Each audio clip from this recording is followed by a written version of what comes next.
Bonjour Chantal. Bonjour Annie. Comment ça va? Ça va tellement bien. Je suis contente. On est rendu à notre troisième expérience.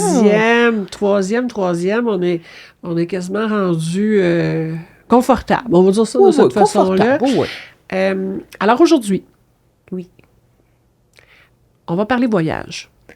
Aux inséparables, nous allons parler voyage. Absolument. Tu fais bien de me rappeler qu'on est les inséparables. C'est notre marque de commerce. Ah oui, c'est effectivement. Ce que je voulais dire, c'est qu'aujourd'hui, c'est la partie 1 de 2. Parce qu'on a vraiment beaucoup de contenu. Il peut y avoir beaucoup de liens à vous faire aussi. Chantal, vous le connaissez maintenant, si vous nous écoutez. Du côté découverte, il y a vraiment beaucoup de choses à partager côté voyage. Ah oui, on en a beaucoup. Donc, on va établir un peu la base. C'est pour ça qu'on appelle partie 1. Il y a une partie 2. Sinon, ça faisait un trop long vidéo. Puis toutes les deux, on aime mieux 20 minutes. Ça fait plus notre affaire. Nous, personnellement, on est notre propre critique. Plus que 20 minutes, on n'écoute plus vidéo. Donc, on essaye de rester dans ce créneau-là. Moi, j'aime ce format-là. Je trouve que c'est confortable. Puis, quitte à ce que vous en écoutiez un peu plus qu'un. Mais encore une fois, on vous écoute. Alors, si vous avez des suggestions, des feedbacks, vous n'hésitez pas. Nous sommes très fiers, les inséparables, de vous partager notre partie 1 aujourd'hui. Alors, Chantal, on parle de voyage. Peux-tu me rappeler combien de pays tu as visité? J'en ai visité plus qu'une quarantaine. Qu'est-ce que j'ai fait? C'est que j'ai pris la map et j'ai vraiment fait des X partout où j'avais été. Des endroits qui m'intéressaient moins, mais il y a d'autres endroits que je suis retournée à quelques reprises aimant ce pays-là. Donc, c'est ça, plus qu'une quarantaine. Je suis vraiment fière. Si je te posais la question, Chantal, qu'est-ce qui fait que le voyage est inoubliable pour toi? Là? Toi qui as voyagé vraiment beaucoup plus que moi. Là. Moi, c'est une dizaine de pays, là, pas plus que ça. Là, mais qu'est-ce qui fait pour toi que le voyage, si on veut installer comme il faut là, notre fondation pour ce podcast-là, qu'est-ce qui fait que c'est inoubliable? Pour moi, le voyage, c'est inoubliable quand je le déguste du début à la fin. C'est-à-dire autant que je fasse ma valise de façon assez méticuleuse pour m'assurer de voyager léger, mais de tout avoir, jusqu'au moment où, à l'aéroport, je sais, il y en a qui aiment pas. Moi, j'adore l'aéroport. Parce que le fait d'attendre, c'est le préambule avant le voyage. Parce qu'une fois qu'on est dans l'avion, ça va vite, là. Donc, de prendre l'avion, même de manger les petites peanuts. Donc, c'est vraiment l'expérience inoubliable est de la valise jusqu'au retour chez moi et de me coucher dans mon lit et dire « J'aime beaucoup voyager, mais que je suis bien chez moi. » C'est ça pour moi, l'inoubliable. L'inoubliable, donc il s'adresse à peu importe le voyage que tu as fait. Peu importe. J'essaie toujours de les déguster de A à Z et de les vivre profondément. C'est pour ça que c'est inoubliable pour moi. Toi, c'est quoi ton voyage, avoir un voyage inoubliable? Ben, moi, c'est un peu de le préparer aussi. Je trouve que c'est autant excitant. Tu sais, j'en prépare un pour l'année prochaine, l'Italie, 3 semaines.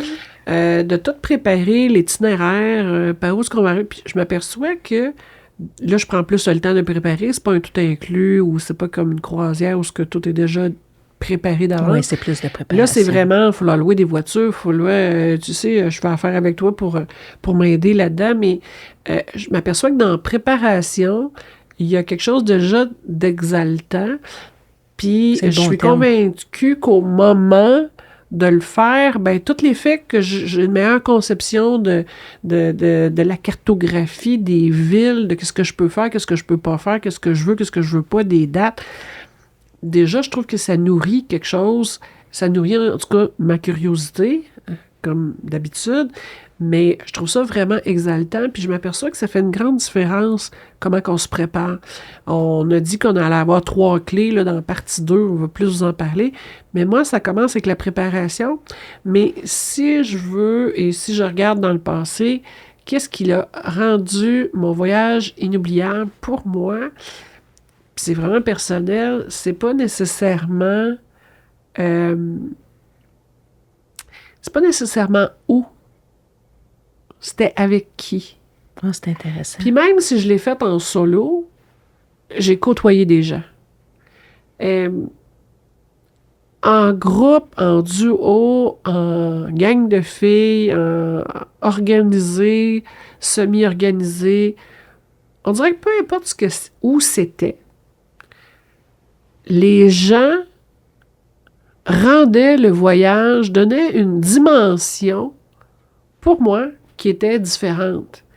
Puis d'avoir, je donne un exemple, en Thaïlande, avoir été manger un rouleau de printemps sur un vendeur dans la rue avec l'ami qui était avec moi à ce moment-là.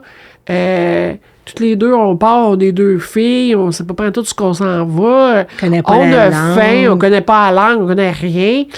Puis, notre façon de choisir la place où ce qu'on va arrêter, c'est parce que la file est plus longue à ce qu'il y a là qu'à l'autre. C'est quasiment épeurant parce que tout de suite à côté de l'hôtel, t'es complètement dépaysé, t'es complètement dans un autre monde. Les odeurs sont différentes, les gens sont différents, la langue est différente. Tu peux te fier à rien, sauf à ton instinct personnel. Mm-hmm. On était deux femmes, donc on pouvait pas dire, bon, ben, on va aller livrer un combat si tu passes de quoi. Ben non, on va faire ce qu'on va pouvoir faire. Et encore aujourd'hui, je me rappelle quasiment du goût. Mais ce que je me rappelle, c'est tout ça.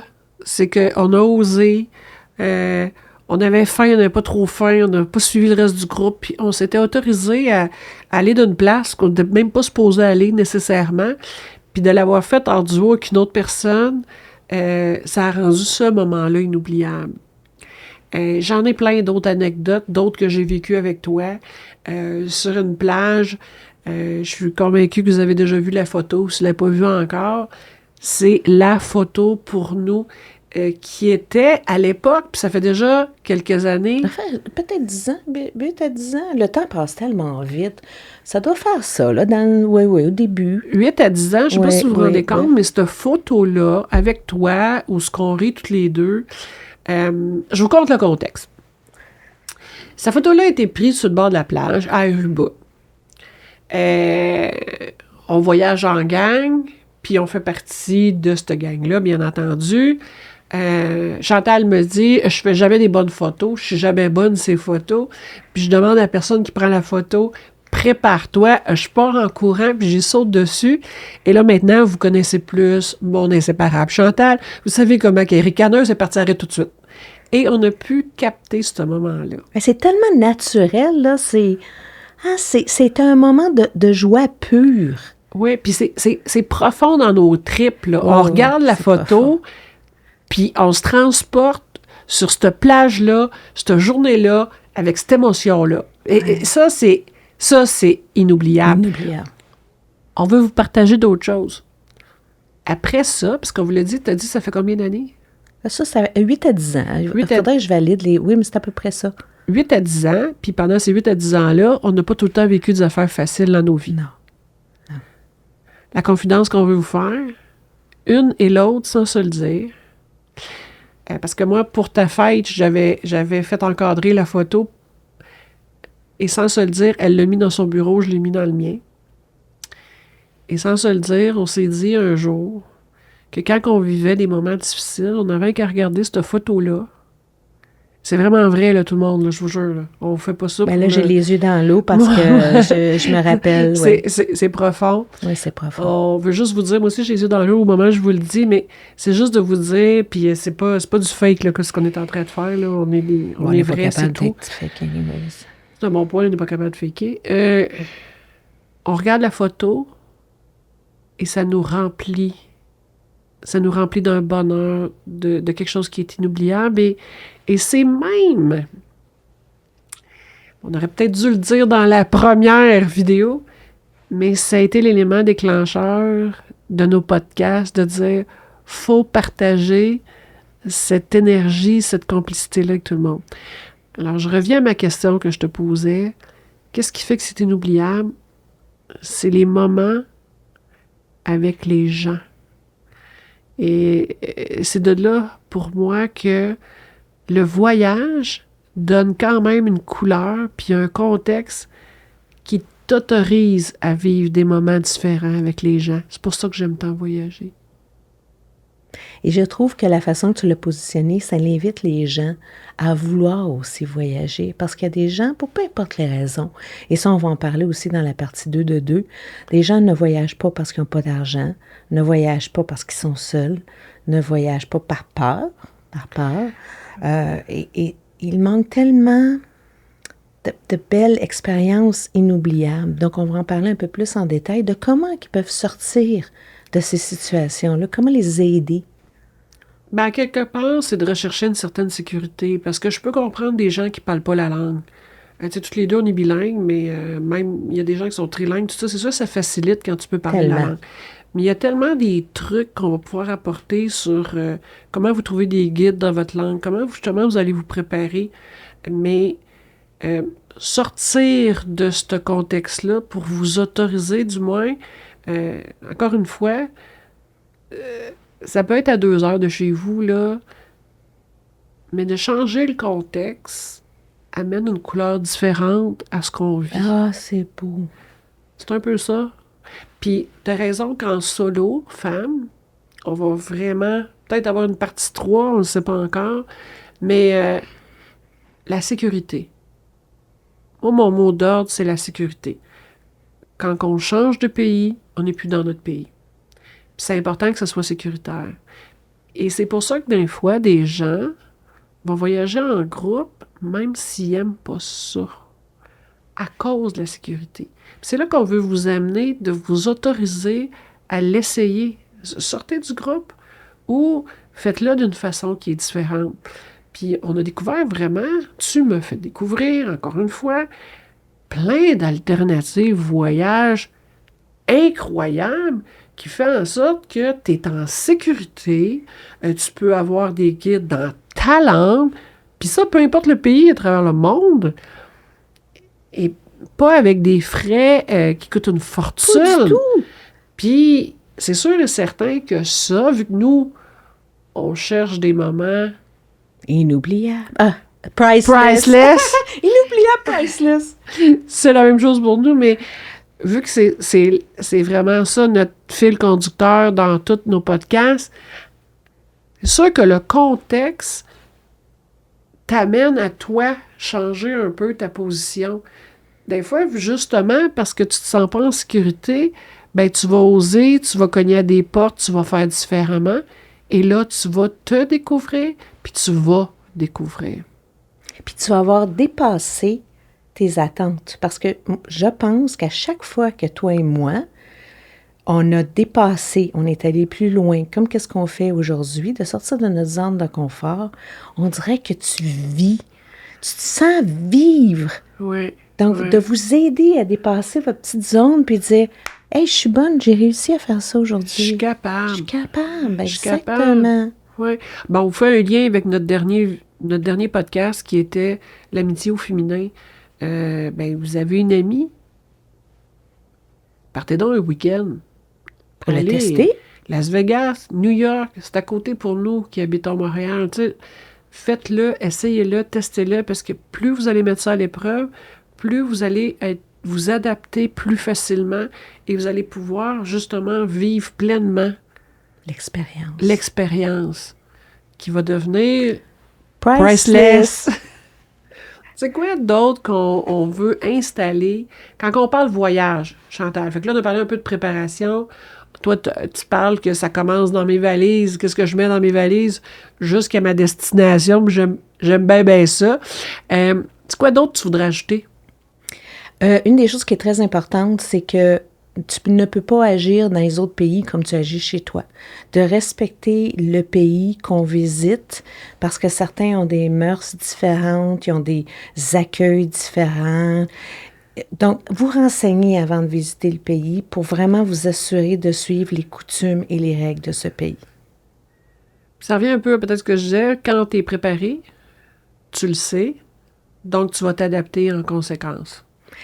100%. Juste te donner l'exemple, je me souviens plus si c'est le Colisée de Rome, mais quelqu'un qui a écrit sur le Colisée, genre, son nom, peu importe, qui est irrespectueux pour quelque chose qui est vieux comme ça, qui est encore debout du temps des Romains. Donc, quelquefois aussi d'utiliser son gros bon sens pour pas faire des choses qui sont inappropriées dans un pays inconnu. Là, on s'en va plus dans « faites attention ». Oui, faites attention. Mais c'est mon introduction pour le... Introduction pour dire comment qu'à travers tout ça, on se renseigne, puis on est capable de le faire en sécurité. Et on vient mettre les balises de qu'est-ce que ça prend pour voyager en duo. Mm-hmm. Quand on parle de duo, on parle de nos meilleurs amis ou du couple. On l'oublie, effectivement. On n'a pas parlé beaucoup des hommes, mais effectivement, ou le couple, ou ça peut être un couple de même sexe aussi, mais du couple. Absolument, le couple, parce que le couple, il partage déjà un quotidien, puis en voyage, ce quotidien-là est plus là. On vient changer complètement ce qu'il y a autour, puis ça, on va peut-être avoir des petits éléments de réflexion pour vous autres là-dessus. Donc, le couple, donc on a le duo couple, le duo ami. On a le solo, qu'on a dit qu'on allait parler de sécurité, puis des choses qu'on a... à chaque fois, il y a de la découverte. On a le groupe organisé, qui peut être une très bonne chose. Mm-hmm. Puis on a aussi les croisières, on a les groupes désorganisés, dans le sens que on se fait un groupe. On vous a parlé aussi de vous découvrir des motivations, des passions communes. Pourquoi pas proposer un voyage à la gang que vous êtes habitués d'aller faire. Moi, ça m'est arrivé dernièrement. On est parti en voyage. On est des gens qu'on est habitués de faire de la randonnée au Québec. On se rencontre une fois de temps en temps dans une montagne. Puis là, il est passé une idée à quelqu'un dans le groupe. Pourquoi qu'on n'irait pas faire des montagnes au Nevada, au Utah, puis qu'on va visiter Las Vegas? On sort de notre zone de confort. On connaît quelques personnes du groupe, puis on y va. Mais c'est pas un voyage de groupe. Tout le monde est responsable, tout le monde s'organise, on est en même temps, en même place, puis on profite de la montagne, puis on trippe, puis il y a un petit peu un élément de sécurité parce qu'on se connaît. Puis, on n'est pas en couple, on n'est pas nécessairement avec notre inséparable ou notre best, on est complètement dans un autre contexte. Par contre, l'intention, la motivation, on a quelque chose en commun, hein? Je vous le rappelle souvent, cette affaire-là. Mais ce qu'on a en commun, c'est notre passion pour la randonnée. Puis ça a fait un voyage extraordinaire que j'oublierai jamais. Donc, inoubliable, il y a des petits trucs là, qu'on va pouvoir observer. C'est quelque chose que tu ajouterais pour notre première partie, là, pour que les gens se préparent là, à notre deuxième partie. J'essaie de penser, peut-être de nous dire c'est quoi leur question, parce que nous, on se base vraiment sur notre expérience à nous. De voir s'ils sont déjà en contact avec un agent de voyage, est-ce qu'ils se sentent confortables, est-ce qu'ils ont des questions à nous poser à nous pour pouvoir être capables de poser la question à leur agent, parce que dans le fond, vous devez avoir ce contact-là et vous sentir confortable. Tu sais, un agent d'immeuble, tu as un agent de voyage, tu as un agent financier. C'est des grosses choses dans ta vie, là, l'achat d'une maison, un voyage et puis te placer ton argent. Donc, sens-toi en confiance. Et si tu n'aimes pas la personne, d'en trouver une autre ou un autre qui te parle. Moi, ça sera ça le conseil. Faites vos recherches et puis on vous donnera un peu plus de détails à notre prochaine rencontre. Qu'est-ce que tu en penses? Je pense avec de l'allure, c'est que notre deuxième partie, on veut la faire vraiment plus, avec plus des conseils très spécifiques. Oui. Aujourd'hui, on vous amène juste de la réflexion, de penser. Y a-t-il des sortes de voyages que vous avez jamais faites?